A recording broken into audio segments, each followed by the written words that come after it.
Okay, we'll finish out with LSU with BJ Ojulari, and he has a welcoming message.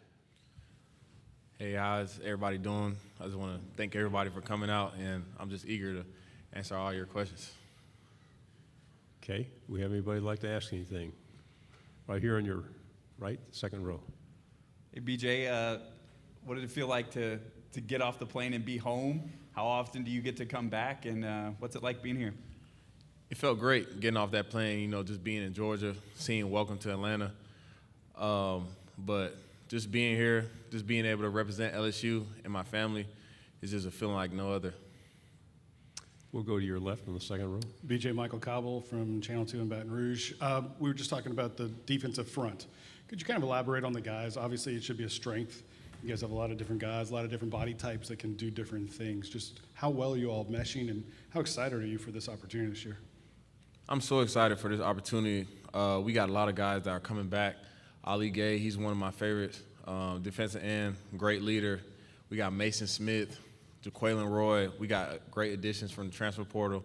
Makai Wingo, he's meshing well with all of us. And, you know, Coach Kane, he does a great job just implementing his style of coaching with us. And I think we mesh well as a group, and we're still creating that good D-line chemistry. To your right on the third row. Hey, BJ, Maria Martin, 11 Alive here in Atlanta. What is the best piece of advice that Aziz has given you so far as you're navigating being a college football player? That's a great question. He's given me so much advice, especially just him going through all this as well, you know, him making it to the league. So anything that I have or any questions that I have for him, he's a great mentor for me. I can't pinpoint one certain thing, but he definitely has great tips on pass rush game for me. To your left on the back row. BJ, Dan Peck, ESPN 106.7 in Auburn. How did you hear, like initially, that Brian Kelly could be in contention to be your next coach, and your impressions of Coach Kelly since he got to LSU? Yeah, so when I heard, I think it was just off social media. You know, for a long time, everybody just had their guy in mind, had who they wanted to be the head coach. So Brian Kelly was really a shock to everybody. You know, nobody was really expecting him, but I trust Mr. Scott Woodward, our athletic director, and he believes Coach Kelly can get the job done. So as a player, I just got to follow that plan. On your right, back row. Rob Brown's Sideline Sports Radio and podcast in Memphis. What's the takeaway from the Coach Orgeron years? What are you going to take away from that and use going forward with Brian Kelly? You know, there's a lot to take away from the last 2 years. I'll say Coach O, he did an amazing job coaching us. We had a great staff both years, in my opinion. But at high-level player, we just got to take away what we did wrong during the season and implement it into this season so we won't repeat the same mistakes. On your left, second row. BJ Jacques Duce, WAP-TV in Baton Rouge.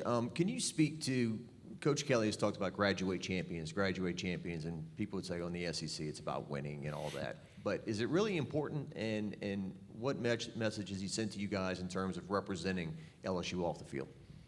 Right, yeah, graduate champions is a big motto for us now.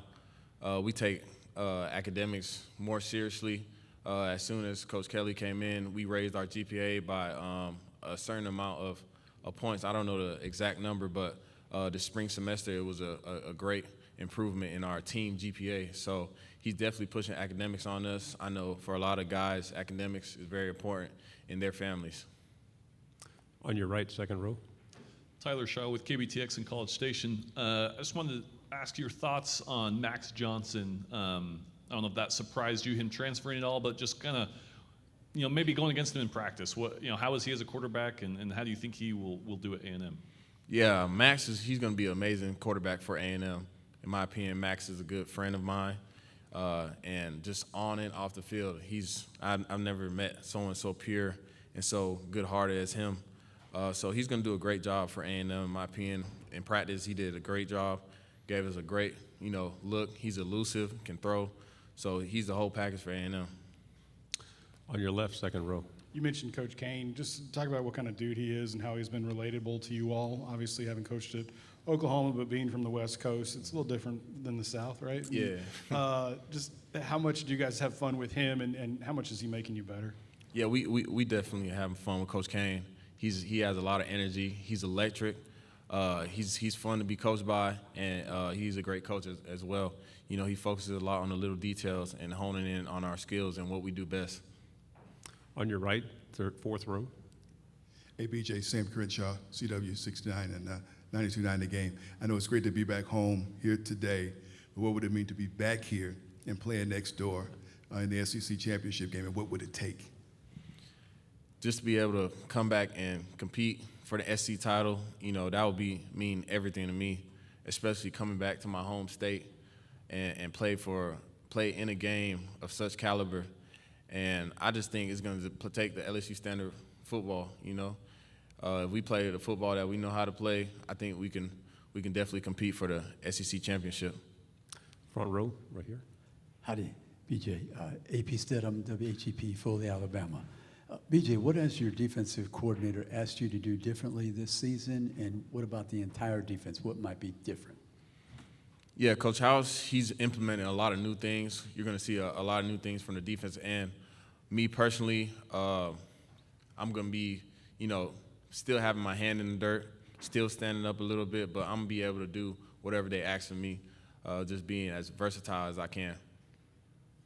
To your right, third row, I second want to row. ask you a little bit about your family background and how much pride comes along with that. And then in Atlanta, the Nigerian community, what that's like. And there's a lot of really good football players who are sons of people who never played football. So can you explain any of why?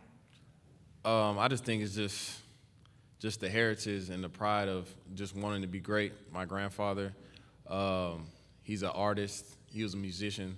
And his name holds a lot of weight back at home. So just having that behind me, and me and my brother, we just want to uphold the standard that he set. And what's the community like in Atlanta? Oh yeah, the Nigerian community is a very vast community, very supportive. There's a lot of Nigerians in Atlanta and in the Georgia area. So, you know, and we have a lot of great athletes from Nigeria as well. To your left on the back row. What can you tell us about Jaden Daniels and what you've seen so far from the new quarterback for LSU from Arizona State, who is competing to be the starter? And if he were to win the job, what do you think he would bring to the offense this year? Yeah, I love Jaden, man. He's a great guy. He came in, meshed well with the locker room. He has a great arm.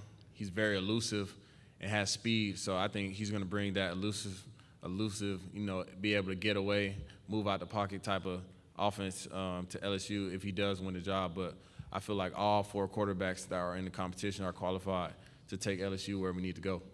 Final question, front row.